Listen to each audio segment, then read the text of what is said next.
Welcome to GTPL news. నేను దీపికా రాజ్. వార్తలు ముందుగా హెడ్లైన్స్ చూద్దాం.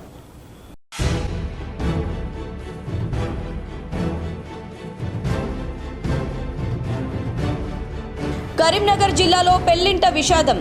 భరత్ సందర్భంగా కారు అదుపు తప్పి జనం మీదికి దూసుకుపోవడంతో ఒకరు మృతి, పలువురికి గాయాలు.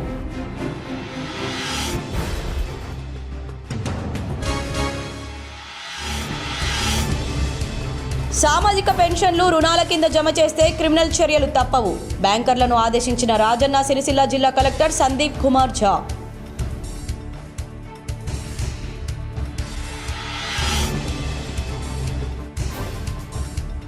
కరీంనగర్ జిల్లా LMD కాలనీలో వైభవంగా శ్రీ వెంకటేశ్వర స్వామి బ్రహ్మోత్సవాలు. కన్నుల పండవగా సాగిన రథోత్సవం, పెద్ద ఎత్తున హాజరైన భక్తజనం.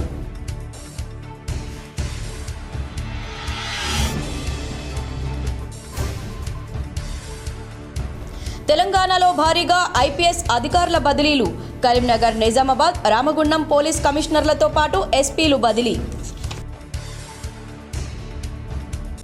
టెలికాం అడ్వైజర్ కమిటీ సమావేశానికి MP అరవింద్ హాజరయ్యారు. వివరాలు ఈ విధంగా ఉన్నాయి. నిజామాబాద్ జిల్లా టెలికాం అడ్వైజర్ కమిటీ సమావేశానికి MP ధర్మపురి అరవింద్ హాజరయ్యారు. శుక్రవారం జిల్లా కేంద్రంలోని సంచార భవన్లో టెలికాం అడ్వైజర్ కమిటీ సమావేశానికి హాజరై జిల్లాలో టెలికాం అభివృద్ధిపై అధికారులతో చర్చించారు. BSNL సేవలు ప్రజలకు విస్తరించాలని ఈ సందర్భంగా అధికారులకు సూచించారు. ఈ కార్యక్రమంలో BSNL GM వెంకటేశ్వర్లు, ATM జకురాం అధికారులు, TAC సభ్యులు పాల్గొన్నారు. సామాజిక పెన్షన్లను రుణాల కింద జమ చేస్తే క్రిమినల్ చర్యలు తప్పవని రాజన్న సిరిసిల్ల జిల్లా కలెక్టర్ సందీప్ కుమార్ ఝా హెచ్చరించారు. ప్రభుత్వ లక్ష్యాల సాధనలో బ్యాంకర్లు తోడ్పాటు అందించాలని రాజన్న సిరిసిల్ల జిల్లా కలెక్టర్ సందీప్ కుమార్ ఝా బ్యాంకర్లను ఆదేశించారు. కలెక్టర్ మినీ సమావేశ మందిరంలో బ్యాంకర్లతో DCC, DLRC సమావేశం కలెక్టర్ నిర్వహించారు. తెలంగాణ ప్రభుత్వం జారీ చేసే సామాజిక పెన్షన్లు కొన్ని బ్యాంకులు వివిధ రుణాల కింద జమ చేసుకుంటున్నట్లు సమాచారం అందుతుందని, ఎట్టి పరిస్థితుల్లోనూ ప్రభుత్వం అందించే పథకాలు సొమ్మును రుణాల కింద జమ చేసుకోవడానికి వీలు లేదన్నారు. వెంటనే సంబంధిత లబ్ధిదారులకు ఆ సొమ్మును చేరవేయాలని, లబ్ధిదారులను ఇబ్బందులకు గురి చేసే బ్యాంకులపై క్రిమినల్ చర్యలు తీసుకుంటామని హెచ్చరించారు. గత సమావేశంలో జిల్లాలో 3 కొత్త బ్యాంకులు ఏర్పాటుకు చర్యలు తీసుకోవాలని నిర్ణయించామని, ప్రస్తుతం చందుర్తి మండలం మలయాళ గ్రామంలో UBI బ్యాంకు బ్రాంచ్ ఏర్పాటుకు పనులు జరుగుతున్నాయని, రుద్రంగి మండలం, కోనరావుపేట మండలంలో కూడా బ్యాంకుల ఏర్పాటుకు చర్యలు చేపట్టాలని కలెక్టర్ సూచించారు. జిల్లాలోని రైతులకు పంట రుణాల క్రింద 1519 కోట్లు పంపిణీ చేయడం లక్ష్యం కాగా, డిసెంబర్ చివరి నాటికి 808 కోట్లు పంపిణీ చేశామని, పెండింగ్ లక్ష్యాన్ని చివరి క్వార్టర్లో యాసంగి పంటకు పూర్తి చేసేందుకు కృషి చేయాలని వ్యవసాయ శాఖ అధికారులు రైతులకు అవగాహన కల్పిస్తూ పంట పెట్టుబడి కోసం పంట రుణాలు బ్యాంకుల నుంచి మాత్రమే తీసుకునేలా చూడాలన్నారు. కరీంనగర్ జిల్లా హుజురాబాద్లో పెను ప్రమాదం త్రుటిలో తప్పింది. ప్రైవేట్ స్కూల్ బస్సును ట్రాక్టర్ ఢీకొట్టింది. వివరాలు ఈ విధంగా ఉన్నాయి. కరీంనగర్ జిల్లా హుజురాబాద్లో త్రుటిలో పెను ప్రమాదం తప్పింది. ప్రైవేట్ స్కూల్ బస్సును వెనక నుండి వచ్చిన ట్రాక్టర్ ఢీకొట్టి స్కూల్ ప్రహరీ గోడను, బైక్ను ఢీకొట్టింది. బైక్పై ఉన్న ఇద్దరికి తీవ్ర గాయాలయ్యాయి. బస్సులో 30 మంది విద్యార్థులున్నారు. ఎవరికీ ఏమీ కాకపోవడంతో అందరూ ఊపిరి పీల్చుకున్నారు. బైక్పై ఉన్న ఇద్దరికి గాయాలు కాగా స్థానికులు హుజురాబాద్ ఏరియా ఆసుపత్రికి తరలించారు. కరీంనగర్ LMD కాలనీలో శ్రీ వెంకటేశ్వర స్వామి బ్రహ్మోత్సవాలు వైభవంగా జరిగాయి.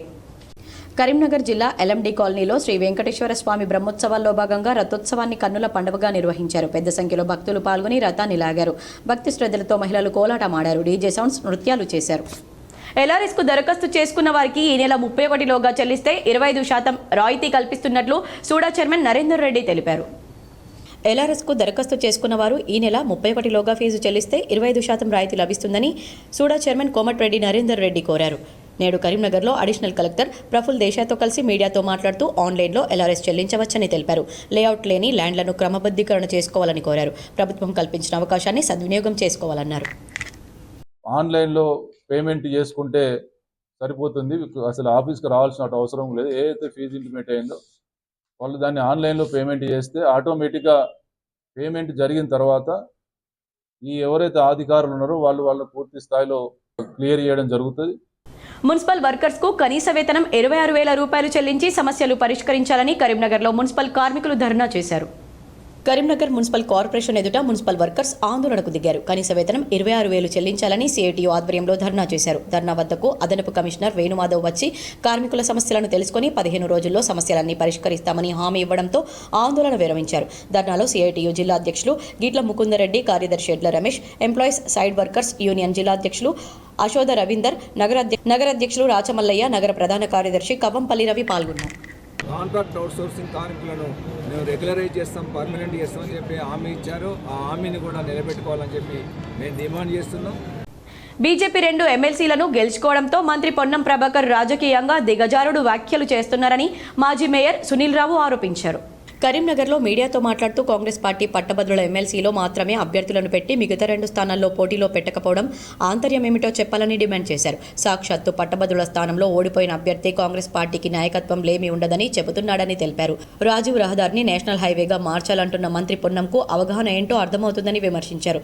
నేషనల్ హైవే కోసం భూసేకరణ జరిపించండి, ఖచ్చితంగా బండి సంజయ్ కుమార్ తప్పకుండా నేషనల్ హైవేగా మార్చేందుకు బాధ్యత తీసుకుంటారని స్పష్టం చేశారు. బరాబర్గా బండి సంజయ్ గారు భారతీయ జనతా పార్టీ ఏదైతే నిరుద్యోగుల పక్షాన కావచ్చు, 317 బాధితుల పక్షాన కావచ్చు, ప్రజల పక్షాన కావచ్చు, అన్ని వర్గాల పక్షాన మరి ఉద్యమాలు చేయడం వల్లనే ఈరోజు ఉపాధ్యాయ ఉద్యోగ వర్గాలు, పట్టభద్రులు, తెలంగాణ జాగృతి అధ్యక్షురాలు బీఆర్ఎస్ పార్టీ ఎమ్మెల్సీ కవిత డిమాండ్ మేరకు రేవంత్ రెడ్డి సర్కార్ తలొగ్గింది. తెలంగాణ జాగృతి ఖాతాలో మరో భారీ విజయం సాధించింది.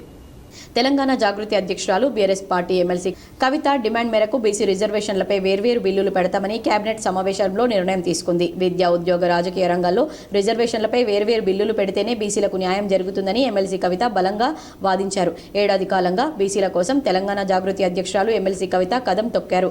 బీసీలకు విద్యా, ఉపాధి, రాజకీయ అవకాశాల్లో రిజర్వేషన్లను కల్పిస్తూ వేర్వేరు బిల్లులు పెట్టాలని ఆమె డిమాండ్ చేశారు. తెలంగాణ జాగృతి ఆధ్వర్యంలో పలు రౌండ్ టేబుల్ సమావేశాలు నిర్వహించి బీసీలకు జనాభా దామాషాకు అనుగుణంగా రిజర్వేషన్లు కల్పించాలని డిమాండ్ చేశారు. తెలంగాణ జాగృతితో కలిసి బీసీ సంఘాల నేతలు, మేధావులు గళమెత్తారు. బీసీలకు విద్యా, ఉద్యోగ, రాజకీయాల్లో రిజర్వేషన్లు కల్పిస్తూ 3 వేర్వేరు బిల్లులు ప్రవేశపెట్టాలని ఇందిరా పార్క్ వేదికగా నిర్వహించిన ధర్నాలో ఫిబ్రవరి 4న అసెంబ్లీ ప్రత్యేక సమావేశాల సందర్భంగా డిమాండ్ చేశారు ఎమ్మెల్సీ కవిత. 14 నెలలుగా బీసీల హక్కుల కోసం కదం తొక్కుతున్న తెలంగాణ జాగృతి అధ్యక్షురాలు బీఆర్ఎస్ ఎమ్మెల్సీ కవిత. ఎమ్మెల్సీ కవిత డిమాండ్కు తలొగ్గి ప్రభుత్వం వేర్వేరు బిల్లులను పెట్టాలని నిర్ణయించింది. ఒకటే బిల్లు 42% పెట్టి దాన్ని కేంద్ర ప్రభుత్వానికి పంపించి చేతులు దులుపుకుంటామంటున్నారు. కానీ ఎన్నికలలో అట్లా చెప్పలే. 42% ఇస్తాం రిజర్వేషన్ అని చెప్పిను. ఇవాళ మేము ప్రపోజ్ చేసేది తెలంగాణ జాగృతి నుండి ఏంటంటే మీరు 1 కాదు 3 బిల్లులు పెట్టాలి. ఎందుకోసం 3 బిల్లులు పెట్టాలి? మీరు 46% బీసీలు ఉన్నారని చెప్పారు. మరి 46% బీసీ ఆడబిడ్డలైనా మగబిడ్డలైనా చదువుకోవడానికి విద్యలో 46% రిజర్వేషన్లతో ఒక బిల్లు పెట్టాలి. రెండవది 46% మరి ఈ పిల్లలందరూ కూడా ఉద్యోగాలకు అప్లై చేస్తూ ఉంటారు కాబట్టి ఉద్యోగాలలో 46% రిజర్వేషన్తో ఇంకొక బిల్లు పెట్టాలి. పొలిటికల్గా వాస్తవానికైతే మీరు తప్పు లెక్కలు చేసినప్పటికీ వచ్చిన 46% పొలిటికల్ పెట్టాలి రిజర్వేషన్. కానీ మీరు 42 ఎన్నికలలో చెప్పినారు. కనీసం 42%తోనన్నా మీరు పొలిటికల్ రిజర్వేషన్ కోసం 3వ బిల్లు పెట్టాలి. శాతవాహన యూనివర్సిటీలో స్టడీ హాల్ ఓపెన్ చేయాలని ఎస్ఎఫ్ఐ ఆధ్వర్యంలో విద్యార్థులు ఆందోళన చేపట్టారు. విద్యార్థుల అనుకూల సమయానికి ఓపెన్ చేస్తామని వీసీ హామీ ఇచ్చారు. కరీంనగర్లోని శాతవాహన యూనివర్సిటీలో విద్యార్థులు ఆందోళనకు దిగారు. అడ్మినిస్ట్రేషన్ బ్లాక్ ముందు ధర్నాకు దిగి మూసివేసిన స్టడీ హాల్ ఓపెన్ చేయాలని డిమాండ్ చేశారు. ఎస్ఎఫ్ఐ ఆధ్వర్యంలో విద్యార్థులు ప్లకార్డులు ప్రదర్శిస్తూ ర్యాలీగా అడ్మినిస్ట్రేషన్ బ్లాక్ వద్దకు చేరుకొని ధర్నా చేశారు. యూనివర్సిటీలోని మెయిన్ స్టడీ హాల్ను యథావిధిగా తెరవాలని డిమాండ్ చేశారు. విద్యార్థులు రోజు ఉదయం క్లాసులైనా తర్వాత స్టడీ హాల్లోకి వెళ్లి చదువుకుందామంటే నిబంధనలు పెట్టి ఇబ్బందులకు గురి చేయడం ఎంతవరకు సమంజసమని ప్రశ్నించారు. యూనివర్సిటీలో ఉన్న సమస్యలను పరిష్కరించాలని, నెట్వర్క్ ప్రాబ్లం ఉందని, రూటర్లను ఏర్పాటు చేయాలని, విద్యార్థులకు సౌకర్యవంతమైన సదుపాయాలు కల్పించాలని కోరారు.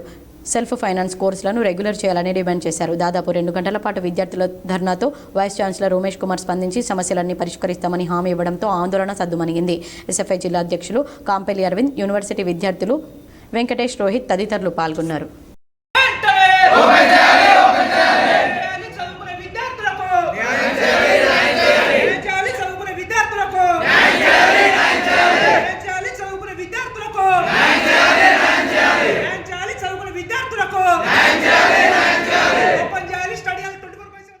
కరీంనగర్ జిల్లాలో పెళ్లింట విషాదం నెలకొంది. బారాత్ జరుగుతుండగా కారు అదుపు తప్పి జనం మీదికి దూసుకెళ్లడంతో ఒకరు మృతి చెందగా పలువురికి గాయాలయ్యాయి.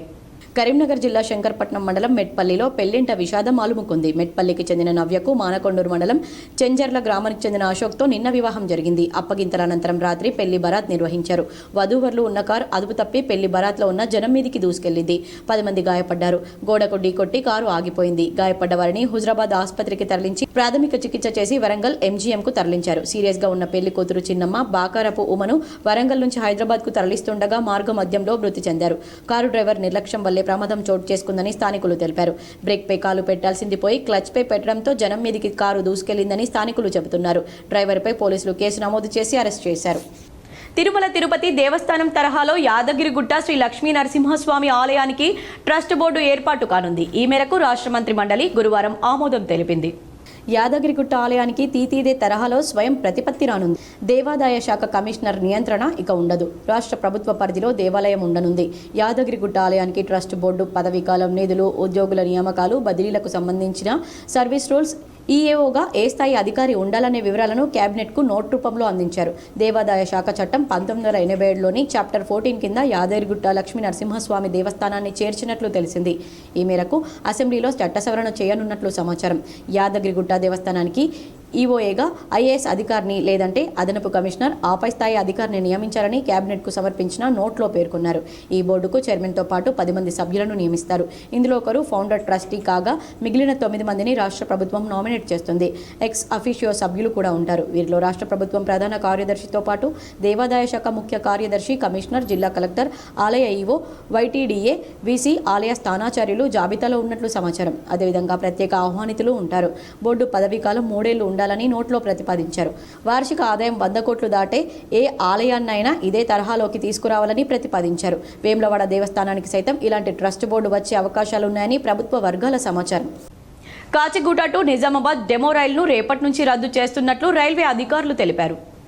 కాచిగూడ టు నిజామాబాద్ మధ్య నడిచే డెమో రైళ్లను శనివారం నుంచి మార్చి నెలాఖరు వరకు రద్దు చేసినట్లు దక్షిణ మధ్య రైల్వే ప్రకటించింది. కాచిగూడ టు నిజామాబాద్ సెక్షన్లో ట్రాక్ పునరుద్ధరణ పనులు జరుగుతున్న కారణంగానే ఈ రైళ్లను రద్దు చేసినట్లు సిపిఆర్ఓ శ్రీధర్ ఒక ప్రకటనలో తెలిపారు. ప్రయాణికులు గమనించాలని కోరారు. నిర్మల్ జిల్లా కేంద్రంలో బీజేపీ నాయకుల విజయోత్సవ సంబరాలు ఘనంగా నిర్వహించారు. టీచర్స్, గ్రాడ్యుయేట్ ఎమ్మెల్సీ ఎన్నికల్లో బీజేపీ అభ్యర్థులు గెలుపొందడంతో నిర్మల్ జిల్లా కేంద్రంలోని ఎమ్మెల్యే ఏలేటి మహేశ్వర్ రెడ్డి నివాసంలో విజయోత్సవ సంబరాలు నిర్వహించారు. ఈ సందర్భంగా జిల్లా అధ్యక్షులు రితేష్ రాథోడ్ మాట్లాడుతూ ఎమ్మెల్సీ ఎన్నికల్లో బీజేపీ అభ్యర్థుల గెలుపుకు కష్టపడిన ప్రతి ఒక్క కార్యకర్తకు ధన్యవాదాలు తెలిపారు. ఈ గెలుపు కార్యకర్తల గెలుపని అన్నారు. బీజేపీకి ఓటేసిన మేధావులకు, ఉపాధ్యాయులకు, పట్టభద్రులకు ధన్యవాదాలు తెలిపారు. ఈ కార్యక్రమంలో సీనియర్ నాయకులు తాజా మాజీ జెడ్పీటీసీ తక్కల రమణారెడ్డి, పట్టణ అధ్యక్షులు సుంకరి సాయి, నాయకులు పద్మకర్, నవీన్, నరేందర్, శంకర్పతి, గిల్లి విజయ్, రాజేష్, మార గంగారెడ్డి, నరేంద్రచారి, నరేష్, భరత్, విజయ్తో పాటు బీజేపీ నాయకులు, కార్యకర్తలు పాల్గొన్నారు.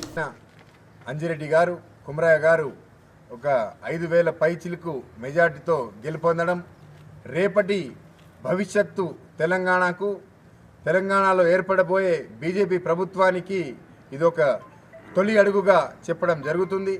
ఎందుకంటే మా కిషన్ అన్న నాయకత్వంలో మరియు బండి సంజయ్ అన్న పోరాట ప్రతిమ, మా మహేష్ అన్న ప్రజల మీద ఆయన మీద ఉన్న అభిమానంతో ఈరోజు గ్రాడ్యుయేట్ సోదరులు, టీచర్ సోదరులు ఒక సంకల్పంతో రేపు తెలంగాణ రాష్ట్రాన్ని కాపాడాలంటే బీజేపీ ప్రభుత్వమే రావాలి. రాజన్న సిరిసిల్ల జిల్లాలో సాగునీటి కోసం గంభీరావుపేటలో రైతులు రోడ్డుపై బైఠాయించి రాస్తారోకో చేశారు. సింగసముద్రం నుండి పంట పొలాలకు సాగునీరు అందించాలని రైతులు డిమాండ్ చేశారు. నష్టపోతున్న రైతులను జై జవాన్, జై కిసాన్, జై జవాన్, జై కిసాన్, జై జవాన్, జై కిసాన్, జై జవాన్, జై కిసాన్. రైతు లేనిదే రాజ్యం లేదు, రైతు లేనిదే రాజ్యం లేదు, రైతు లేనిదే రాజ్యం లేదు, రైతు లేనిదే రాజ్యం లేదు. జై జవాన్, జై కిసాన్, జై జవాన్, జై కిసాన్. ఎండిపోతున్నటువంటి అధికారుల నిర్లక్ష్య వైఖరి, అధికారుల నిర్లక్ష్య వైఖరి, అధికారుల నిర్లక్ష్య వైఖరి, అధికారుల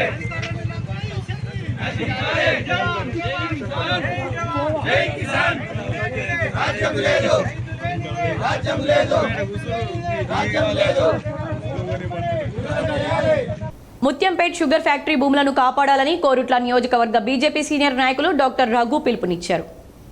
జగిత్యాల జిల్లా కోరుట్ల పట్టణంలోని కల్లూరు రోడ్లో బీజేపీ పార్టీ ఆధ్వర్యంలో మహాధర్నా నిర్వహించారు. ఇందూరు ఎంపీ ధర్మపురి అరవింద్ ఆదేశాల మేరకు భారతీయ జనతా పార్టీ కోరుట్ల పట్టణ శాఖ అధ్యక్షులు బింగి వెంకటేష్ ఆధ్వర్యంలో బీజేపీ నాయకులు కార్యకర్తలు ధర్నా నిర్వహించారు. ఈ సందర్భంగా కోరుట్ల నియోజకవర్గ బీజేపీ పార్టీ సీనియర్ నాయకుడు డాక్టర్ రఘు మాట్లాడుతూ ముత్యంపేట షుగర్ ఫ్యాక్టరీని తెరిపించాలని, షుగర్ ఫ్యాక్టరీ భూములు కాపాడాలని, నవోదయ పాఠశాలలకు భూములు కేటాయించాలని, ప్రభుత్వం ఇచ్చిన వాగ్దానాల వైఫల్యాలను ఆయన ఎండగట్టారు.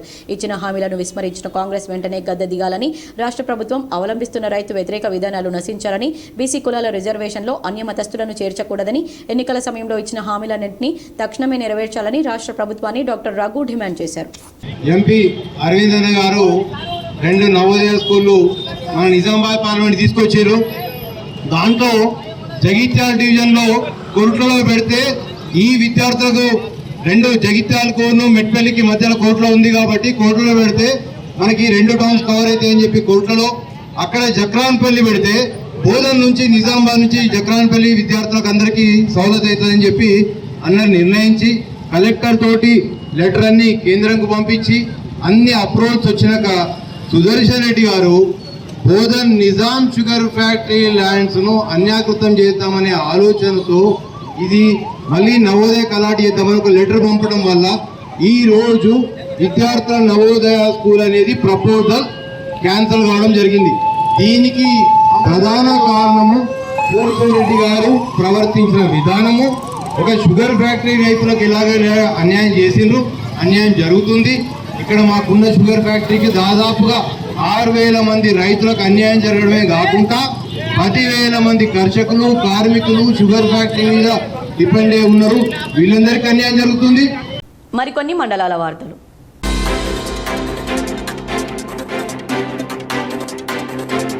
మదర్సా అరాబిక్ పాఠశాల ముందు గల ఓ ఇంట్లో వంట చేస్తుండగా ఈ ప్రమాదం జరిగింది. సమాచారం అందుకున్న అగ్నిమాపక సిబ్బంది హుటాహుటిన చేరుకుని మంటలను ఆర్పివేశారు. ప్రమాదం తప్పడంతో అంతా ఊపిరి పీల్చుకున్నారు.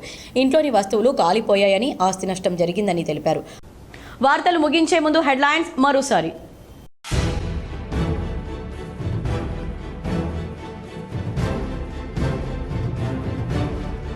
కరీంనగర్ జిల్లాలో పెళ్లింట విషాదం.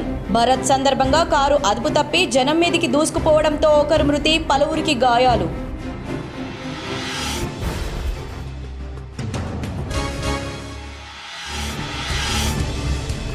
సామాజిక పెన్షన్లు రుణాల కింద జమ చేస్తే క్రిమినల్ చర్యలు తప్పవు. బ్యాంకర్లను ఆదేశించిన రాజన్న సిరిసిల్ల జిల్లా కలెక్టర్ సందీప్ కుమార్ ఝా.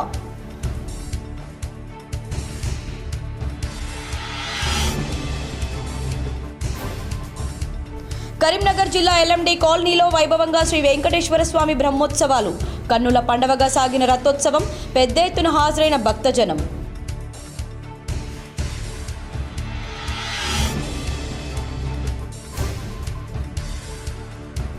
తెలంగాణలో భారీగా ఐపీఎస్ అధికారుల బదిలీలు.